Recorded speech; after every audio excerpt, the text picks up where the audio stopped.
하나님이 함께 하시는 삶이라는 제목으로 귀한 은혜를 나누도록 하겠습니다. 우리 제목 한번 읽어볼까요? 제목 시작. 네, 하나님이 함께 하시는 삶입니다.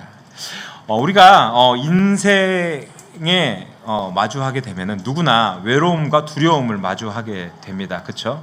외로움과 두려움 나는 전혀 없다라는 사람도 있을 수 있겠지만 잘 생각해 보면 언젠가 그런 경험들이 있을 거예요. 그래서 한 유명한 심리학자가 이렇게 얘기해요. 현대인의 가장 큰 고통은 고독이다. 네, 현대인의 가장 큰 고통은 고독이다 라는 이야기를 했어요. 공감하십니까? 공감 안 하십니까? 여러분들은 행복하게 주님과 잘 살고 있는 것 같습니다. 많은 현대의 사람들은 수많은 군중 속에 있어도 마음 깊은 곳에서 나는 외로워, 나는 혼자야, 저렇게 웃고 있는 사람들 가운데 나 혼자만 고립돼 있고 외롭게 살고 있는 것 같아. 저도 예전에 이런 감정을 느껴본 적이 있습니다. 그러니까 하나님 나를 버렸고 세상은 나 하나쯤 어떻게 돼도 신경도 안 쓰시는 분인 것 같아. 하나님은 나한테 관심이 전혀 없으신 것 같아. 그냥 이렇게 살다가 나는 그냥 죽어버리는 게 나을까? 그러니까 굉장한 고립감 때문에, 외로움 때문에 그렇게 슬펐던 적이 있었습니다. 그런데 여러분, 우리 믿음의 사람들이 더 두려워해야 하는 게 있어요. 그러니까 우리 인간적인 외로움과 두려움보다 더 두려워해야 하는 것은요, 단순한 외로움이 아니라 죄 가운데 우리가 함몰되어서 천천히 그 영혼이 죽어가는, 즉 하나님과 단절된 그런 일을 우리가 더 두려워해야 한다라는 것이죠. 그러니까 하나님과 함께하지 않는 외로움이 우리 가운데 있다라는 것이 더 두려워해야 하는 문제라는 것입니다. 오늘 본문에서 예수님께서 말씀하십니다.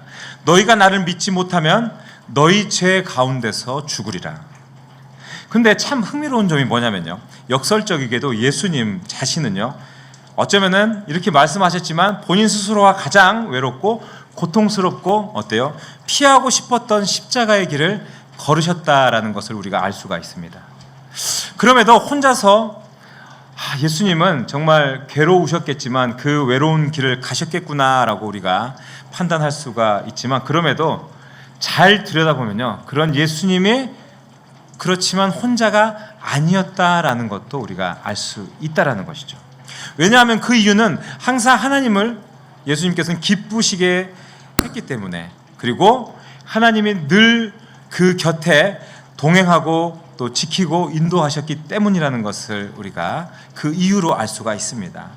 오늘날 우리는 한없는 외로움과 또 고독감에 슬프고 아프고 또 힘들지도 모르겠습니다. 그럼에도 예수님을 바라보며 혼자가 아니셨다라는, 예수님께서는 하나님과 함께 하셨다라는 것을 바라보면서 오늘 우리는 이 말씀 속에서 어떻게 하나님이 우리의 인생에 개입하시고 또 함께 하시고 그리고 하나님과 동행하는 삶을 살 수 있는지 함께 살펴보면서 은혜를 나누도록 하겠습니다.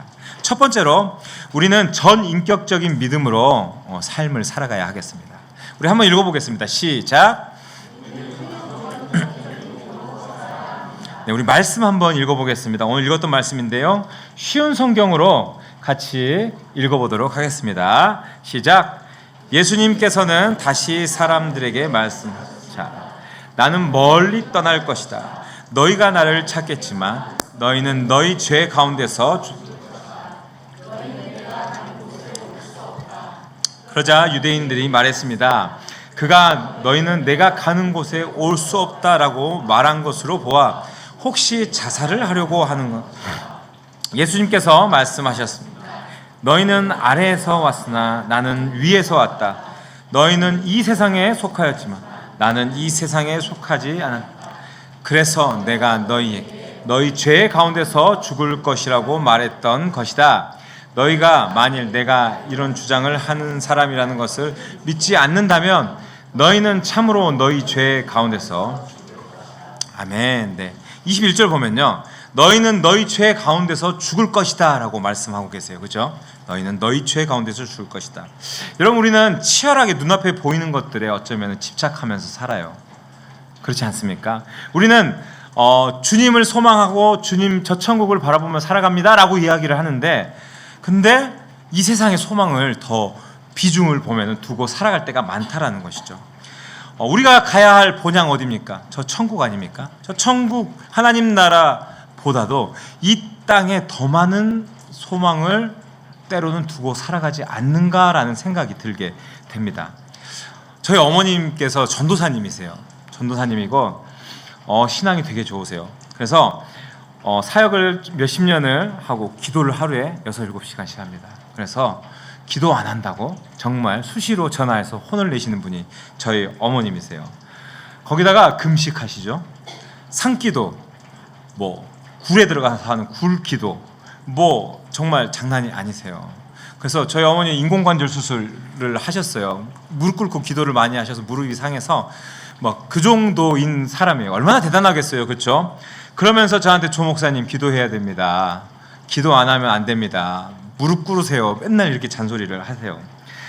그러면서 평생 고생하고 힘들게 살았다고 얘기하시면서 실은 저희 부모님 따로 사시거든요. 근데 저희 어머님께서는 경제적으로 이제 사역을 하시니까 그렇게 여유롭지가 않으신데 항상 하시는 말씀이 나는 하나님이 다 채워주신다라고 항상 얘기하세요. 네. 근데 저희가 용돈도 드리고요. 네. 필요한 때 그 필요를 또 못 채워드리면은 막 서운해하실 때도 있습니다. 아니 하나님이 다 채워주신다고 하면서 우리가 돈 안 줘도 잘 살아야 되는 거 아니냐라는 마음이 들 때가 있어요. 나는 너네 도움 없어도 돼. 하나님이 다 채워주셔야 하는데 때 돼서 안 챙겨드리면은 서운함의 기운이 막 여기까지 막 날아오는 걸 느낄 수가 있어요. 네. 그러니까 세상의 것들이 채워지지 않으면 어때요? 힘들고 고통스럽기 때문에 인간이기 때문에 그 서운함을 표출하시는 거죠. 그러면서 되게 명언인 게 나도 죽기 전에 내 마음대로 돈 좀 실컷 써보고 죽었으면 좋겠다라고 어느 날은 이야기를 하시더라고요. 맞습니다. 그 어머님 말씀을 탓하자는 것이 아니라 우리 본심이 그렇다라는 거예요. 그러니까 믿음이 아무리 좋고 신앙의 연륜이 아무리 오래되었어도 결국에는 어때요? 우리는 세상의 것들을 좀 더 원하고 때로는 그것을 탐하기도 하고 또 좀 그래도 내가 믿음 바라보고 살지만 그래도 좀 더 살만했으면 좋겠다라는 생각을 합니다. 그리고 좀 더 욕심을 내면은 주님이 주시는 그 재정을 통해서 주님이 주시는 그 권력을 통해서 주님 일 하겠습니다. 좀 부어주십시오. 이렇게 기도하지 않습니까? 그러면서 저는 그렇게 생각을 해봐요. 그런 마음이 때로는 자신의 욕망을 신앙으로 잘 포장해서 그 주시는 것으로 내가 조금 더 누려보겠다라는 마음 아닌가, 만족감을 누리면서 살아가는 게 아닌가, 그런 생각도 해보게 됩니다. 근데 여러분 진시황 잘 아실 거예요. 진시황, 그죠? 진시황 어땠습니까? 중국, 그죠? 진나라를 영원히 다스리기 위해서 통일하고 어땠어요? 오래 살아야 한다고 생각했어요. 그래서 어땠습니까? 자신의 생명 연장을 위해서 불로초를 구해오라고 하잖아요. 오래 살려고 그렇게 애를 많이 썼어요. 근데 어떻게 됐어요?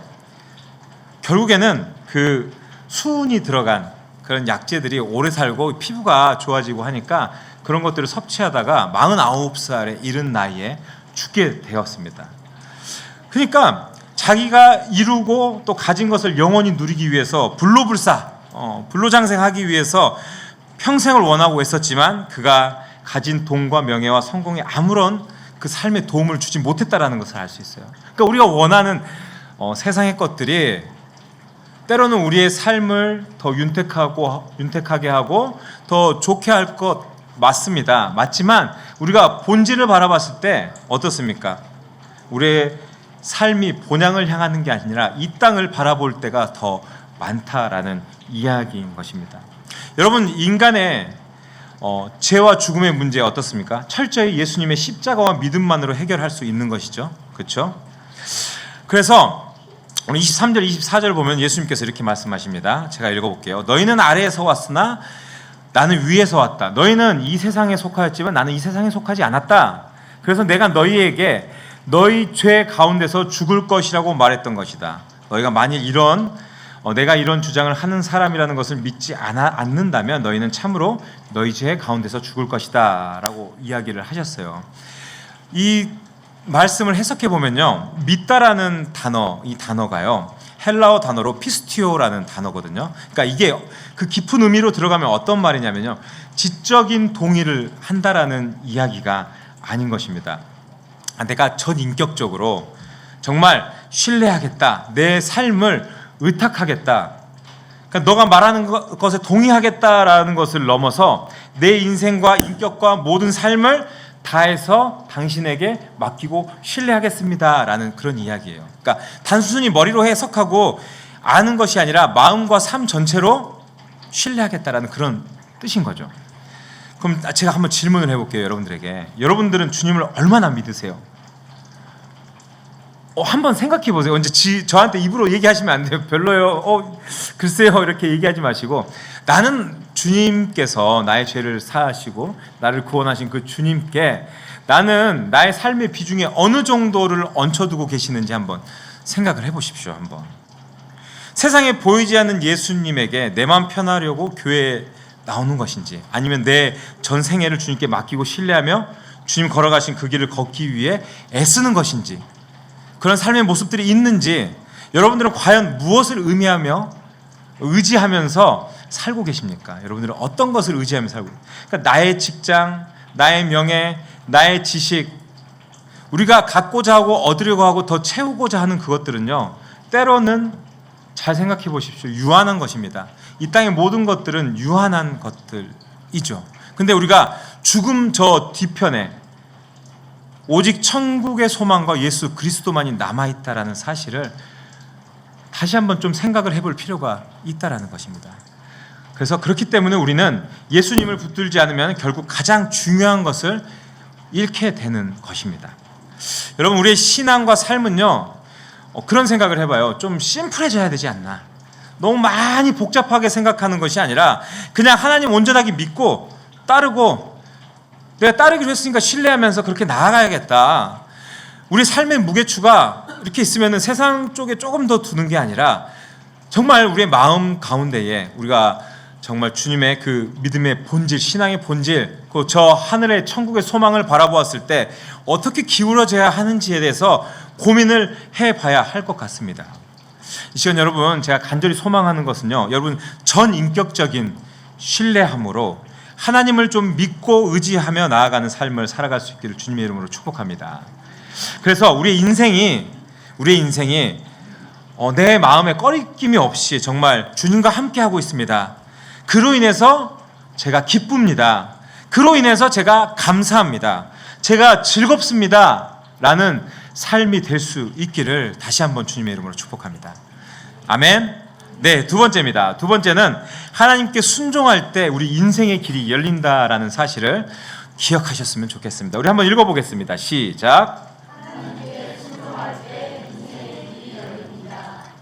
우리 말씀 한번 읽어보겠습니다. 네, 25절부터 28절가 쉬운 성경으로 읽습니다. 시작. 그들이 물었습니다. 도대체 당신은 누구십니까? 예수님께서 대답하셨습니다. 나는 처음부터 너희에게 줄곧 이야기했던 바로 그 사람이다. 너희와 너희를 심판할 것에 관하여 이야기할 것이 많다. 하지만 나를 보내신 분은 참되시며 나 역시 그분에게서 들은 것을 세상에 말한다. 사람들은 예수님께서 자기들에게 아버지에 대하여 말씀하고 계시다는 사실을 깨닫지. 그래서 예수님께서는 그들에게 이런 말씀, 너희는 인자를 높이 든 후에야 내가 바로 그 사람인 것과 내가 한 이 모든 일들이 내 스스로 한 것이 아니라 아버지께서 내게 가르쳐 주신 대로 말하는 것임을 알게 될 것이다. 네, 아멘. 네. 25절을 보면은 유대인들이 예수님께 당신은 누구냐라고 묻고 있어요. 당신은 누구냐? 근데 이렇게 물어본 이유가 뭘까요? 이분이 누군지 몰라서? 여러 가지 맞을 수도 있겠지만 진짜 존재에 대해서 이해하지 못했기 때문에 그랬을까요? 저는 그렇게 생각을 해봐요. 제가 보기에는 유대인들은 예수님을 모른다라고 했던 것은 그 마음에 예수님을 정말 진정으로 알려고 했던 그 진심이 없었던 것으로 좀 그렇게 이해가 돼요. 그러니까 예수님께서는 어때요? 이미 이전에 여러 차례 십자가에 달리시고 모든 사명을 마치신 후에 죽음과 부활을 지나면서 자신이 하나님의 그 보내신 분임을 드러낼 것이라고 말씀을 하셨어요, 이미. 그런데 사람들 믿었습니까? 안 믿었습니다. 많은 이적들을 보여주고, 그렇죠? 많은 기적들을 보여주면서 정말 하나님이 하시는, 예수님이 하시는 그 사역들을 보여주었지만 어때요? 그냥 믿지 않고 신뢰하지 않았어요. 그냥 이분은 능력 있는 그냥 한 명의 이사야 같은 선지자가 아닌가, 자기들을 그냥 이 로마의 압제에서 구해줄 수 있는 메시아가 아닌가, 이 정도로만 여겼던 것입니다. 그러니까 한마디로 정말 신뢰함이 없었다라는 거죠. 신뢰함에 대한 이야기를 제가 하나 할게요. 제가 유도했다 그랬잖아요. 그러니까 이전에 제가 한 8년, 7, 8년 정도 전남체육고등학교라는 곳에서 근무를 했습니다. 20대. 제가 보기에 어때 보입니까? 좀 털털해 보입니까? 네, 그렇죠. 털털해 보이죠. 근데 실제로는 제가 MBTI에서 J 성향이 좀 강한 사람이에요. J 성향이. 목회적으로 또 더 그렇게 된 것 같습니다. 그러니까 제가 능력을 발휘해야 하는 상황에서는 철저하게 계획을 짜고 대비하는 그런 스타일이란 거죠. 그래서 제가 옛날 선수들을 가르칠 때도 선수들의 특징, 성격, 체질 뭐 이런 거 파악해서 체중 조절하고요. 또 기술까지 또 철저하게 잘 분석해서 가르치면서 시합을 대비했어요. 뭐 이 정도까지 하면은 보통의 그 지도자들이, 코치들이, 감독들이 하는 역할인데요. 저는 약간 이런 걸 해봤어요. 시합을 시작하기 전에 선수와 같이 그 시합 하나에 대해서 시나리오를 작성을 했어요. 그러니까 차리엇 경례하면은 인사를 하고 들어가면 5분에서 뭐 4분 58초 이렇게 하면서 한 가지 한 가지 그 시합이 어떻게 진행해 나갈 것인지에 대한 그림을 그리고 시나리오를 계속 썼어요. 시간 단위별로 쪼개서. 그래서 내가 이렇게 잡았을 때 상대방은 어떻게 반응할 것인지에 대해서 플랜 1, 플랜 2, 플랜 3 이렇게 반응들을 나누면서 그 전에 했던 그 만나야 될 선수들의 그 성격들과 그 기술 스타일과 분석들을 해가면서 시합을 만들어서 시합 출전을 했던 적이 있어요. 어떤 결과가 나오냐? 정말 이런 방식을 통해서 시합을 선수들과 잘 소통해서 나가서 잘 풀어 나가게 되면요, 선수들의 신뢰가 정말 무한정 올라갑니다. 우리 선생님이 대비하고 준비했던 이런 것들이 와 정말 믿을만해라고 하면서 그렇게 따라갑니다. 그래서 제가 그죠, 팟으로 매주를 쓴다 그래도 믿어요. 이거 해라고 하면은 정말 그 상황에서 제 그 사이드 코치를 듣고 하게 됩니다. 근데 정말 말 안 듣는 선수들이 있어요. 안 합니다. 그러니까 제가 보면 자기를 더 믿기 때문에 선생님과 했던 것들은 잘 생각하지 않고 자기가 원하는 대로 시합을 끌고 나가려고 해요. 그래서 시합이 잘 풀리지 않고 질 때가 생기면은 그죠, 너무 실망하게 되고, 저도 그런 선수에게 스스로의 결정이기 때문에 정말 모든 책임과 성장은 스스로 져야 한다고 생각해서 몇 번 해보고 안 되면 본인 스타일대로 하라고 그렇게 맡겨줄 때가 많이 있습니다. 선수하고 지도자 사이에 이제 이런 일들이 생기게 되면은 어때요? 온전히 따를 때와 따르지 않을 때 그 선수의 성장 속도가 더 월등히 빨라지고 느려지는 것을 볼 수가 있어요. 왜냐하면 가르쳐야 하는 사람과 그 관계, 릴레이션십 안에서 정말 끈끈함이 있어야 되는데 그 시합을 통해서 더 믿을 수 있어야 한다라는 거죠. 그러니까 한마디로 전적으로 믿고 신뢰하고, 이걸 우리 신앙의 언어로 했을 때 순종했을 때 더 성장할 수 있다라는 것이죠. 그러니까 즉 순종이 그 길을 열어주게 된다라는 것이죠. 의사 선생님이 어때요? 여러분들 병원 갔을 때 처음 가는 병원인데 어떤 선생님은 신뢰가 잘 가고 어떤 선생님은 신뢰가 잘 안 가요. 신뢰 잘 가는 선생님 어때요?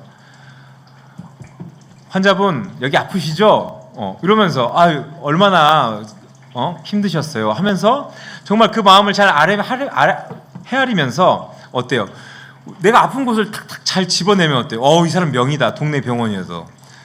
그 병원에 계속 가게 되잖아요. 그 의사 선생님 만나러 가게 되잖아요. 의사 선생님 1, 2, 3, 4 있어도 전 무조건 1번으로 해주세요라고 만나잖아요. 그죠? 신뢰하니까 그렇게 되는 거 아니겠습니까? 그러니까 무조건인 거예요. 무조건. 순종하면은 무조건 되는 거고, 신뢰하고 그렇게 그 병원을 찾아갈 수밖에 없게 되더라고요. 그러니까 직접 깨닫고 느껴야 한다라는 것입니다. 그러니까 여러분, 제가 강조하고 싶은 것은 우리의 신앙도 마찬가지라는 거예요. 하나님의 뜻은 언제나 십자가를 통과합니다. 그럼 그 십자가를 통과하는 길이 여러분 쉬워요? 아니면 편하네요? 아니면 어려워요? 어렵죠, 그죠? 주님 따라 사는 삶이 정말 가시밭길이잖아요, 그죠? 어렵습니다. 저희 어머니 옛날에 교회 간다고 저희 아버지한테 많이 맞으셨어요. 교회에 있는 것 잡혀다가 끌려와서 두들겨 맞고, 와, 이러면서까지 교회 다녀야 되나, 주님 믿어야 되나, 그냥 몰래 조용히 그냥 살면 안 되나, 막 그런 생각도 했다는 거예요. 그런 가시밭길들, 뭐 삶의 가시밭길들이 얼마나 많이 있습니까? 근데 그 길은 좁은 길이고 이성적으로 상식적으로 때로는 이해되지 않지만 우리가 어떻게 해야 돼요?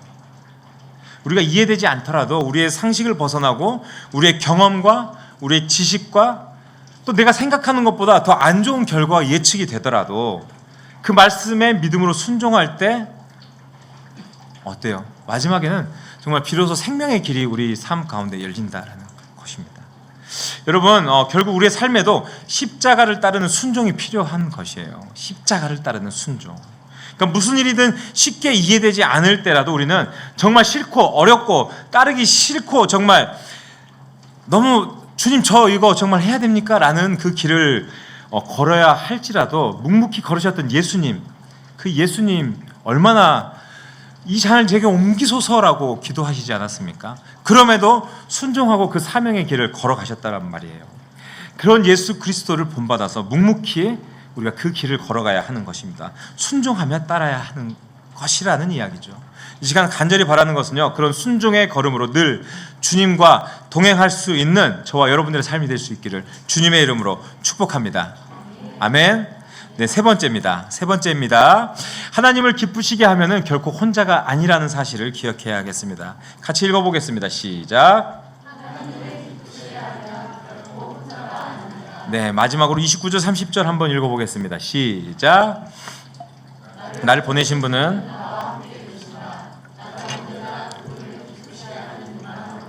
그분은 나를 혼자 내버려 두시지. 예수님께서 이 말씀, 아멘.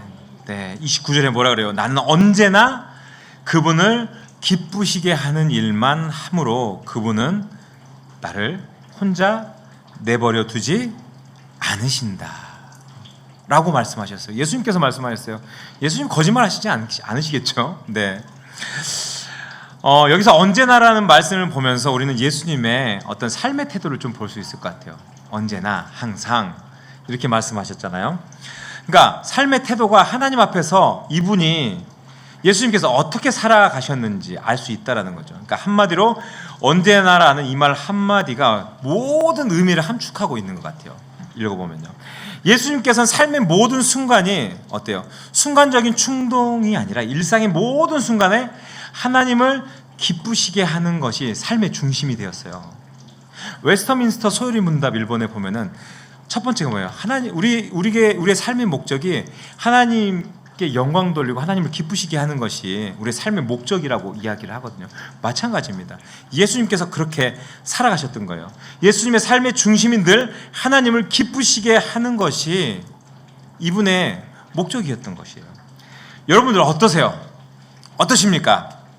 예수님처럼 하나님을 늘 항상 기쁘시게 살아오고 계세요? 네, 질문을 자꾸 합니다. 네, 나의 삶의 즐거움을 찾는지, 주님을 기쁘시게 하는 것에 내가 조금 더 집중하고 있는지. 예를 들어서 주님 저 잘했죠? 이렇게 행동하는 것이 맞는 것이죠?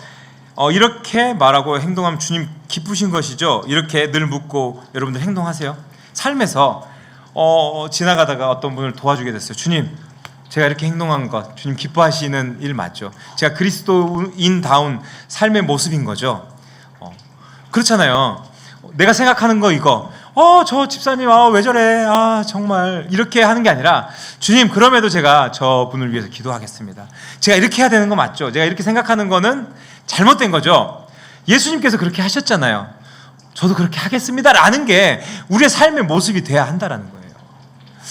제가 계속 코치 얘기를 하는데 모르시니까 제가 많이 써먹겠습니다. 예화로 20대 초반부터 30대 초중반까지 10년 정도 넘는 한 14, 15년 정도 제가 코치 생활을 했어요. 가만히 돌아보면 이때는 내 삶을 바라보시면서 정말 주님께서 너무 슬퍼하셨구나라는 모습으로 살았어요. 네, 창피하지만 그렇게 살았습니다. 왜냐하면 주님이 싫어하실 일들만 골라서 하면서 살았어요. 주님이 없다라고 생각했어요. 주님이 나를 사랑하시면 이렇게 가만두시지 않아 라고 생각했기 때문에 세상에 하고 싶은 것들 세상 사람들처럼 다 하고 살아봤어요. 그리고 제가 좀 그 아이들 가르칠 때요 되게 무서운 선생님이었어요. 전국에서 빠따를 제일 잘 때리는 선생님 빅5 안에 들어갔어요. 장난 아니죠. 그러니까 성적도 많이 나서 뭐 전국대 맨날 우승하고 국가대표 제자들도 만들고 했지만 그만큼 그 당시에는 체벌이 가능했기 때문에 열심히 했습니다. 저는 이게 아이들을 잘 가르치기 위함이라고 생각을 했어요. 근데 선수들한테 욕하고 막 정말 험하게 욕하고 때리고 어쩔 때는 막 마음에 상처 주는 이야기도 하고 스트레스 받는다고 또 저도 막 술 마시고 막 스스로를 막대하면서 그렇게 절제 없는 삶을 살았습니다. 완전히 본능에 충실한 삶이에요. 세상대로 원하는 대로 살았던 거예요. 어땠을까요, 제가? 이러면은 술도 마시고 막 이렇게 편하게 하고 하면은 제 마음이 평안해졌을까요? 그러니까 이렇게 살아보니까 그때는 제가 괴롭더라고요. 제 안에 나오는 악한 것들을 막 뿌려대고 또 제 안에 부족한 것들을 채우기 위해서 세상 것들을 채워넣고 하다 보니까 좀 괜찮을까 싶었는데 저만 괴로워지더라고요. 계속해서 괴로워지고 내 영혼이 피폐해지고 내 영혼이 망가지고 하나님과 더 단절되고 정말 저 구덩이 속에 그냥 저를 쳐박아 넣는 것 같은 그런 느낌이 들더라고요. 엄청 괴로웠습니다. 정말 평안하지 않았고 제 금메달을 정말 많이 땄어요. 근데 좋은 것을 누려요. 사람들이 조 선생님 진짜 대단하시네요. 어떻게 고등학생들을 국가대표를 만들어요? 라고 이야기를 듣지만 정말 그 순간입니다. 그 짧은 일주일 뭐 한 3일 금메달 들고 봤을 때 그때만 좋습니다. 그냥 그 순간이 짧게 지나가고 인정받고 기쁨을 누리기 위해서 세상에 위안을 얻기 위해서 보상받기 위해서 더 강한 자극, 더 좋은 것들, 더 센 것들 그렇게 찾아가면서 정말 하나님 기뻐하신 일에 정반대로 저를 몰아가는 것을 제가 보게 됐어요. 그리고 어떻게 됐을까요? 그냥 그 악순환들이 계속 진행이 돼요. 선순환이 일어나지 않아요. 이러다 하나님한테 한 대 맞겠다라는 생각도 들더라고요. 실제로 맞았지만요. 저는 뭐 그렇게도 생각을 합니다. 네. 하여튼 정반대의 마음과 상황이 나를 더욱더 괴롭혔습니다. 혹시 여러분들 레미제라블 아시잖아요. 레미제라블 장발장. 거기 보면 장발장 어때요? 장발장. 그러니까 자기의 삶의 그 과거를 뒤로 한 채 정말 선한 일을 하면서 또 회개하면서 신앙을 가지고 살게 됐을 때 많은 고난이 왔어도 고독하지 않게 살아갔어요. 그러니까 그 삶을 지탱해 준 것은 하나님이 기뻐하시는 삶을 살았기 때문에 하나님의 진리와 사랑 때문에 그가 그 후반의 삶을 보면요 정말 잘 살 수가 있었어요. 근데 이 장발장을 잡으러 다녔던 자베르 경감이라는 사람 나오잖아요. 어때요? 평생 장발장만 쫓아다녀요. 저거 잡아서 다시 집어넣으려고. 그러니까 정의와 공의를 자기는 위한답시고 어때요? 스스로의 어쩌면 그게 스스로의 의입니다. 그 의를 채우기 위해서 정말 집착하는 삶을 살아가게 되고 결국에 이 자베르는 자살하는 삶을 마감하게 되는 것을 볼 수가 있어요. 그러니까 그 삶을 지탱한 것이 공의와 정의라는 것이 자신의 만족을, 자신의 기쁨을 위한 행동이었다는 게 나타나는 거예요. 아무리 정의를 얘기하지만 본인이 채우기 위해서 했다라는 거죠. 그러니까 하나님이 기뻐하시는 일이었냐 아니었냐라고 봤을 때 하나님이 기뻐하시는 일이 아니라 본인의 기쁨을 위해서 했었던 일이라는 게 더 맞다라는 이야기인 것이죠. 여러분 우리도 마찬가지입니다. 우리도 마찬가지예요. 직장에서 그리고 가정에서 그리고 또 교회에서 하나님이 기뻐하시는 말을 하고 또 기뻐하시는 그 행동을 내가 선택했을 때 사람들에게는 때로는 그 삶의 모습들이 예수 믿고 손해보고 좀 미련해 보이고 그잖아요. 그런 모습들이 부족해 보이고 외로워 보여도 결코 그 삶이 혼자가 아니다라는 이야기예요. 주님께서 함께 하시는 삶이라는 거예요. 세상적 기준으로 혼자고 미련하고 멍청하고 왜 저렇게 살아야 돼? 라는 모습으로 보일지라도 하나님을 기쁘시게 하는 선택을 할 때 하나님은 결코 우리를 버려두지 않으신다라는 이야기인 거죠. 세상은 오히려 하나님을 기쁘시게 하는 선택하는 사람을 미련하고 멍청하다고 할지언정 세상은 철저히 계산적이고 어때요? 자신의 이익을 위해서 돌아가는 것처럼 보여도 그러나 정말 결국에 우리 신앙인들은 하나님이 기뻐하시는 삶 안에서 하나님께서 함께 하신다라는 것을 우리가 반드시 기억해야 하는 것입니다. 하나님께서는 우리가 하나님 기뻐하시는 일을 선택함으로 좀 손해가 오고 어려움이 온다라는 사실 왜 모르시겠어요? 그렇잖아요. 제가 그런 얘기를 해요. 그런 얘기를 들어봤어요. 11조 안 하면은 내가 타고 다니는 차 한 단계 더 좋은 거 탈 수 있다. 2000cc 타다가 3000cc 탈 수 있어요. 할부금이. 그잖아요. 우리의 11조만큼만 올리면은. 그잖아요. 온 가족의 11조가 우리가 안 하면은 어때요? 사람들은 그러잖아요. 그 교회 돈 다 내면 그건 누가 다 쓰냐고. 목사가 다 가지냐 그러더라고요. 속 모르고. 근데 그렇잖아요. 제가 큰 교회 다니니까 와, 그 큰 교회 목사님 돈 진짜 많이 벌겠다라고 하더라고요. 그러니까 그렇게 생각을 해요. 세상 사람들은. 11조 가족들이 안 하면 어때요? 집 평수가 한 10평 넓혀줄 수 있어요. 24평 살다가 34평 살 수 있다니까요. 그렇잖아요. 세상 사람들이 봤을 때 되게 미련한 짓이에요. 11조 왜 하냐. 그거 적금 넣지. 투자를 하지. 그러나 안 그렇습니다. 우리가 하나님이 기뻐하시는 일을 선택함으로써 손해가 오고 어려움이 온다는 사실, 그거 주님께서 아시겠습니까? 모르시겠습니까? 아신다라는 거예요. 다 알고 계세요. 그럼에도 우리가 하나님께서 기뻐하시는 삶을 그렇게 선택하는 것이야말로 참된 용기이고 믿음의 힘이라는 것이에요. 제가 그 호신술 광자 하면서 오는 그 아버지하고 딸하고 얼마 전에 이야기를 했어요. 불교 신자라고 했는데 그 아버지께서 45이더라고요. 나이가요. 젊은 분이에요. 근데 직장 이야기를 해요. 자기 직장 상사가 엄청 큰 교회 집사님이라고 그랬대요. 근데 욕을 그렇게 한대요. 그러니까 같이 일하는 사람한테, 그러니까 소문은 그 교회에서는 정말 천사라고 소문이 났대요. 근데 회사에 오면은 아랫사람들 정말 이렇게 말하면 개 잡듯이 잡는데요. 그 일 못하면은 막 쌍욕을 하고 막 사람을 인격을 모독하고 막 고개를 막 젓게 만든다. 그러면서 어떻게 얘기하면 내가 니들 때문에 죄를 너무 많이 짓는다. 오늘도 욕하고. 그래서 내가 이번 주에 가서 내가 또 회개해야 돼. 뭐 이렇게 얘기하는데 그 말을 듣는데 너무 그렇게 교회 다녀야 돼요? 막 이렇게 저한테 물어보시더라고요. 제가 사과했어요. 미안하다고.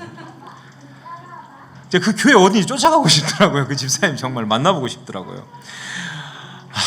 그러니까 제가 물어봐서, 그래서 그분이 그러면 그렇게 회개하고 오면 그 다음 주엔 잘해주시나요? 똑같대요. 또 욕하고, 내가 또 이번 주에 가서 또 회개 기도해야 돼. 니들 때문에 욕해가지고 내가 정말 열받아가지고. 그냥 그렇다라는 거예요. 여러분, 이 삶이 과연 주님이 기뻐하시는 삶일까요? 아니잖아요. 그죠? 불신자들 입에서 이런 이야기가 나오면 정말 전도의 길이 막힙니다. 그잖아요.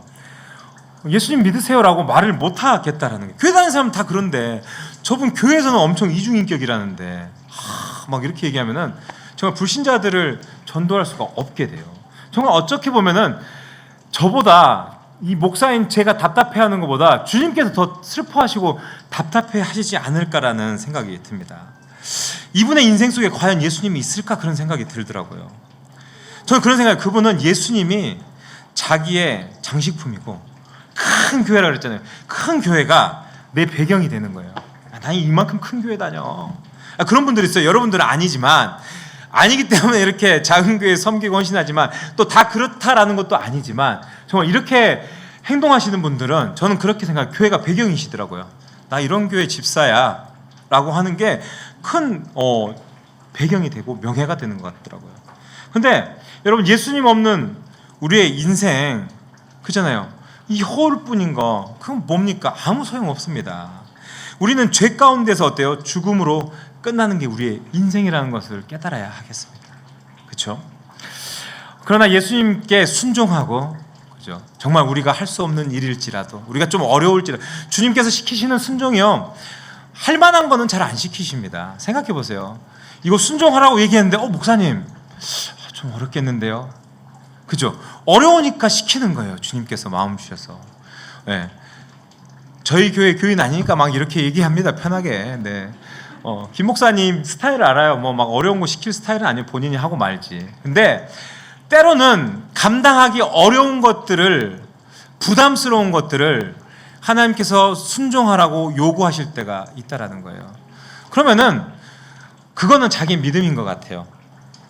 이것을 순종하느냐, 아니면은 거절하느냐, 그만큼 내 믿음이 한 발 더 앞으로 나아가느냐, 거기서 뒤로 가느냐, 아니면 정체되느냐, 그것은 본인의 그 한 번의 결단에 달려있는 것 같습니다. 그랬을 때 하나님께서 더 큰 것을 맡겨주시고 1달란트 맡기든 2달란트 맡기든 더 나아가서 5달란트를 맡길 수 있는 믿음의 그릇이 우리에게 더 확장될 수 있을 것이라고 믿습니다. 그러면서 그 일, 너 힘든 거 너 혼자 해 하고 이렇게 팔짱 끼고 쳐다보고 계실까요? 그럼 어떻게 하나 두고 보자. 절대 그러신 분 아닙니다. 주님께서 그렇게 순종하고 그 힘들지만 그 일들을 묵묵히 해나갈 때 하나님께서 동행하고 계신다라는 것을 우리가 느낄 수 있을 것입니다. 주님께서 함께 하신다라는 것을 여러분 잊지 마시고요. 이 시간 간절히 바라는 것은 우리의 삶의 목적이 하나님을 기쁘시게 하는 것, 그것을 정말 여러분들 기억하시면서 그렇게 살아가시면서 하나님께서 주시는 위로와 능력을 경험하는 참된 기쁨과 감사를 누리는 하나님과 동행하는 삶을 살아갈 수 있기를 주님의 이름으로 축복합니다. 아멘.